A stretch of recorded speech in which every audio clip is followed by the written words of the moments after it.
Now, tobacco multinational corporations in Nigeria and across Africa are contributing significantly to illicit financial flows in the continent through tax avoidance and evasion. This is according to a new report titled Tobacco Industry and Illicit Financial Flows in Africa, conducted by the Civil Society Legislative Advocacy Center, CISLAC, in collaboration with Tax Justice Network Africa. The document focused on spotlighting the extent of the tobacco industry's involvement in tax avoidance and evasion in Africa. Trust TV's Saigir Ibrahim has more.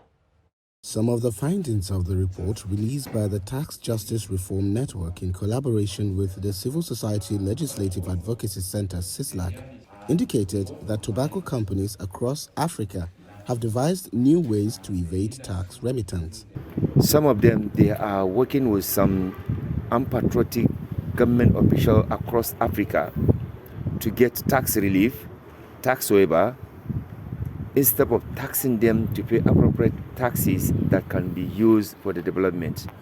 Tobacco industry overall, globally, particularly also in the continent, are finding ways of reducing their corporate income tax by managing the prices, under-reporting the prices of the imports that they make, and therefore reducing significantly the profits that they declare to the tax authorities. The report aims to expose common tax avoidance and evasion strategies employed by the tobacco industry in Africa, and to highlight common tax incentives and other forms of preferential treatment extended to tobacco companies and its subsidiaries between 2010 and 2021.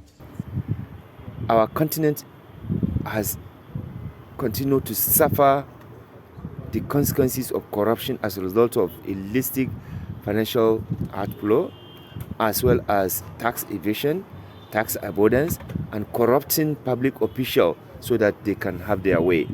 This is why we think it is important that we work closely with the relevant government to provide alternative to even those farmers who are actually producing the tobacco on behalf of these companies, because they are not even paying them reasonable amount.